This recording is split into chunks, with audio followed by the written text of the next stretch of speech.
আসসালামু আলাইকুম, কেমন আছেন সবাই? তো দেখতেই পারতেছেন কুকুরটা কিন্তু বাচ্চা দিয়ে দিছে। এই যে ৫ টা বাচ্চা হইছে। দেখেন কি সুন্দর কোলের ভিতরে রেখে কিভাবে দুধ খাওয়াইতেছে। এটাই হচ্ছে মা। যেকোনো প্রাণীর মা কি জিনিস দেখেন।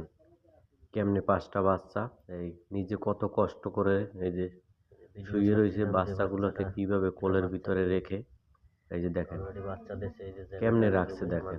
এটাই হচ্ছে আসলে পৃথিবীতে যেকোনো প্রাণী সৃষ্টি করছে আল্লাহ তাআলা, তার মা হইছে সবচাইতে মূল্যবান, যার কোনো তুলনা নাই এই পৃথিবীতে। আল্লাহ এরকমেরই সৃষ্টি করে দিয়েছে। কি মায়া, কি মহব্বত, হ্যাঁ? দেখছেন কিভাবে ওই যে শুয়ে রয়েছে কোলের ভিতরে ৫ টা বাচ্চা কোলের ভিতরে কেমনে শুয়ে রয়েছে নিয়ে ওই যে দুধ খাইতে আছে, কিভাবে দুধ খাইতেছে দেখেন। তো গতকাল দিয়েছে বাচ্চা, মোটামুটি এখন ভালোই হয়েছে। একটা বাচ্চা সাদা হয়েছে আর ২-৩ টে বাচ্চা, ৩ টে কালা আর